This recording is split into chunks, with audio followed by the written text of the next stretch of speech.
रिश्ता तय हुआ था 22 फरवरी को। उस टाइम उनकी कोई डिमांड नहीं थी। इन्होंने मुझे बोला था कि सिर्फ हमें 2 जोड़े में लड़की चाहिए। लास्ट मोमेंट पे इन्होंने आज मुझे ड्रामा स्टार्ट किया है। कम से कम 17-18 लाख रुपए हमारा खर्चा हो चुका है। तो कह रहा है कि शादी रोक दो जी। तो मैंने कहा जी ऐसा कैसे शादी रोक दे मैं।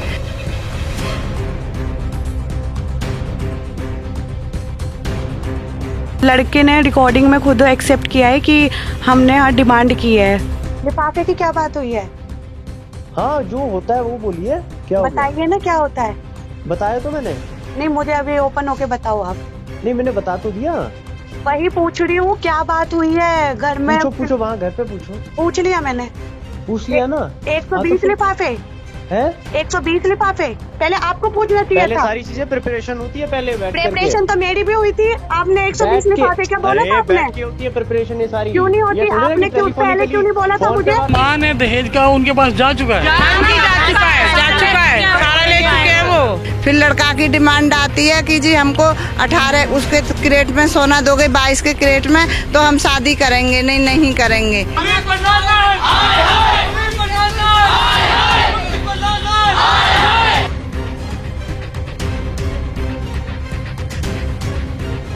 रात का लगभग 1:15 बज चुका है और इस वक्त मैं खड़ा हूँ थाना रूपनगर के बाहर। और जो आप गुड़िया देख रहे हैं, ये बच्ची देख रहे हैं, इसके हाथों का चूड़ा भी देखिए। मामला क्या है मैं आपको समझाता हूँ। इस बच्ची की बारात आनी थी, शादी थी आज 30 तारीख को, जहाँ पर दिल्ली में लगभग 25,000 शादियाँ आज होनी थी। अक्षय तृतीया का दिन है और दिल्ली के अंदर लगभग 25,000 शादियों का मुहूर्त था। इसी मुहूर्त के अंदर इस बच्ची की भी शादी होनी थी। लेकिन कहा जाता है ना कि दहेज के लोभी आज भी इस संसार में ज़िंदा हैं और उनके लालच के कारण कई हाथों की मेहंदी सूनी ही रह जाती है। इस बच्ची के हाथ का चूड़ा आज सूना रह गया है। वजह सिर्फ इतनी थी कि जो लालची पति था इसका, जो ससुराल वाले जहाँ रिश्ता हुआ था वो लालची थे। आए दिन पैसों की डिमांड करते थे। बारात आने से चंद घंटों पहले भी इनके परिवार वालों से पैसों की मांग की गई। क्या है पूरा मामला और आखिर ये शादी क्यों नहीं हो पाई और ये बच्ची और इसके परिवार वाले क्यों रात के 1:15 बजे थाने के बाहर हैं, तो चलिए बात करते हैं और जानते हैं पूरा मामला। बिटिया मैं आपसे आपका नाम नहीं पूछूंगा, ना ही हम आपका चेहरा रिवील करेंगे। मुझे पूरा मामला बताइए क्योंकि आपके हाथों का चूड़ा बयां कर रहा है कि कुछ अनहोनी हुई है। सर मेरा रिश्ता तय हुआ था 22 फरवरी को। उस टाइम उनकी कोई डिमांड नहीं थी। इन्होंने मुझे बोला था कि सिर्फ हमें 2 जोड़े में लड़की चाहिए। मेरे पेरेंट्स से इन्होंने यही बात बोली थी। मेरा सब कुछ रेडी हो गया। 21 मार्च को मेरी इंगेजमेंट भी हुई इनसे। सब कुछ ओके, सब ठीक ही चल रहा था। बीच में 26 अप्रैल को इन्होंने मुझसे डिमांडें स्टार्ट कर दी कि 22 कैरेट का गोल्ड चाहिए हमें, 20 कैरेट में नहीं लेंगे। और इनकी कि फर्नीचर दो, ये दो, वो दो। उसके बाद कार की डिमांड है इनके लिफाफे मांग रहे हैं अपने 200 बारातियों के लिए 1100 रुपये के। हर चीज़ की लास्ट मोमेंट पे इन्होंने आज मुझे ड्रामा स्टार्ट किया है। 6 बजे मुझे बोलते हैं कि 1100 रुपये लिफाफे कीजिए मेरे 200 लोगों। कहाँ पर आनी थी? लोटस बैंकेट शक्ति नगर में। तो क्या हुआ उसके बाद 6 बजे के बाद? 6 बजे के बाद लड़के वालों से मैंने बात की, मना किया था मैंने। लड़के ने रिकॉर्डिंग में खुद एक्सेप्ट किया है कि हमने यहाँ डिमांड की है सब चीज़ों के लिए। 30,000 ही में एडवोकेट है, लीगल एडवाइज़र। जब आपको पता लगा कि बारात नहीं आ रही तो उसके बाद क्या हुआ? हम रूपनगर थाने में आई थी। कितने बजे की बात है? मैं करीबन 8 बजे आ चुकी थी। 8 बजे से आप यहीं खड़े और आपकी कोई कुछ सुना ही नहीं। उसके फादर और दोस्त के वकील दोस्त भी आए थे, उनकी सुना और फिर वो चले गए सब बुक लेकर। और बाद में मैं देखती हूँ SHO सर किसी से बात कर रहे हैं।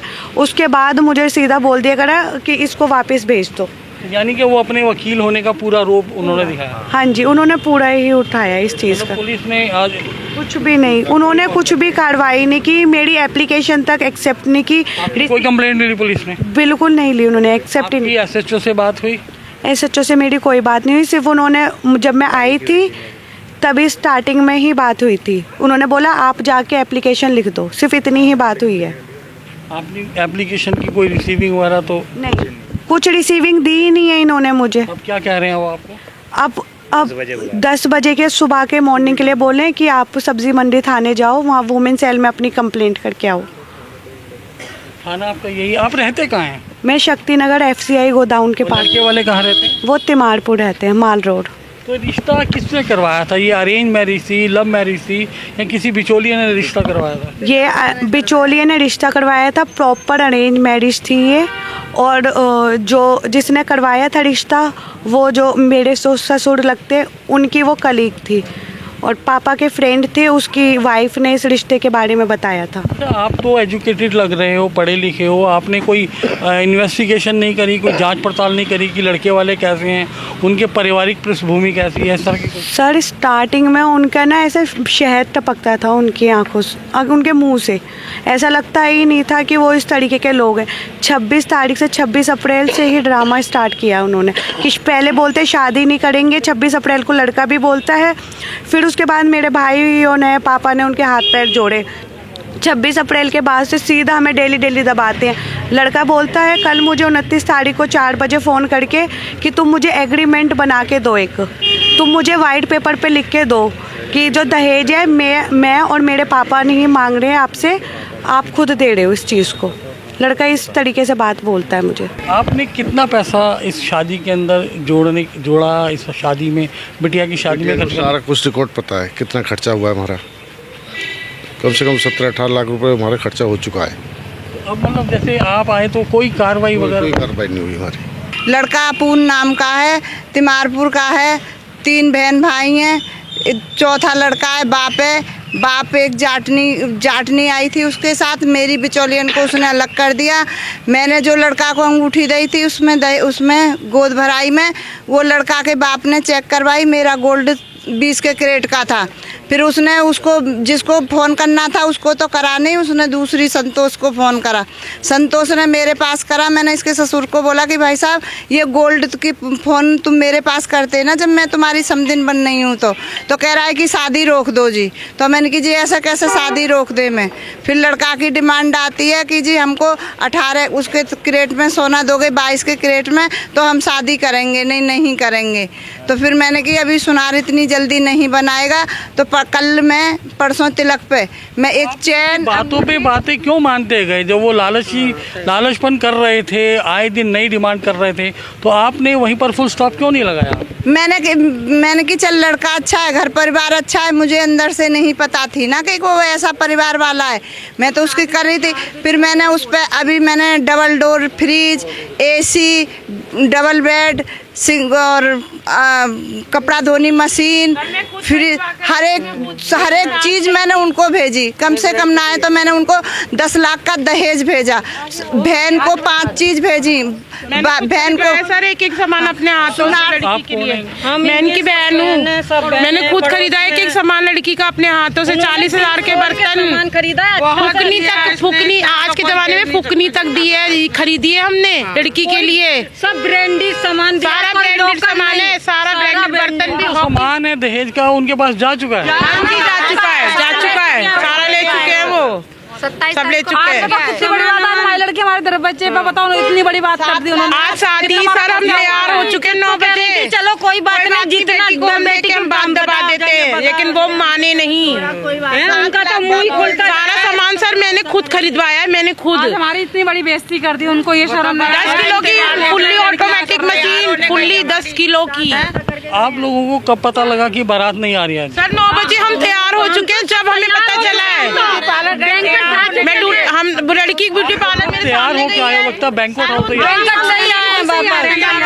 घर में जाने के लिए। तो नई दिल्ली से आई हूँ जी, नई दिल्ली PM हाउस के सामने रहती हूँ मैं। उनके भी गेस्ट आए थे, उनके तो अब उनके खुद के गेस्टों का भी नहीं पता कि ये शादी होनी है कि नहीं। लड़के के गेस्ट वाले आए थे, घर में लड़के के भी आए थे, लड़की के झगड़ा है। आप चल के हमारे घर पे देखो कि क्या हाल मच रहा है वहाँ पे।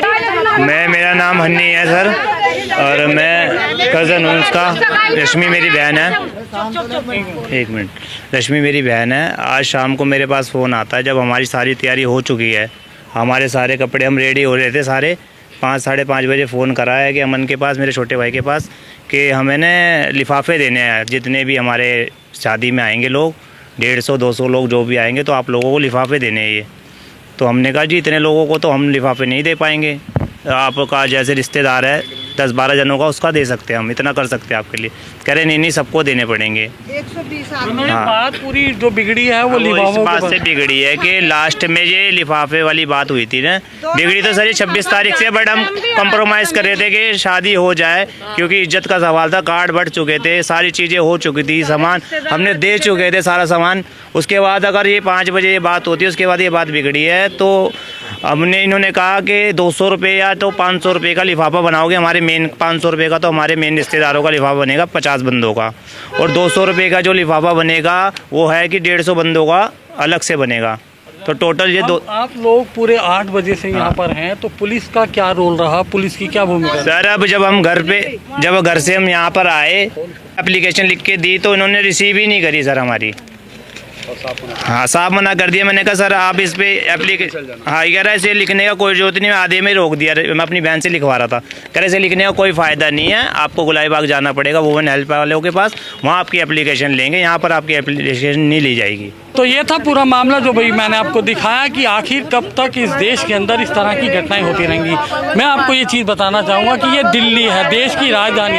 अगर दिल्ली के बीचों बीच अगर इस तरह की घटना होती है तो अंदाज़ा लगा सकते हैं कि पुलिस की भूमिका कैसे रही होगी। ये जो लड़की है बिल्कुल साधारण परिवार से है, और जो लड़के वाले हैं वो अपने वकील होने का या अपने रसूखदार होने का फ़ायदा उठाकर थाने के ऊपर दबाव बनाकर कोई काम कर रहे हैं। इसके चलते ही अभी तक इस लड़की की ना तो कंप्लेंट ली गई है, ना ही कोई कार्रवाई की गई है। आखिर इस तरह से कब तक चलेगा और कैसा रहेगा? फिलहाल के लिए इतना ही, शीघ्र मिलते हैं नए एपिसोड के लिए के साथ। मैं नरेंद्र धवन, दिल्ली अपडेट के लिए। जय हिंद, जय भारत।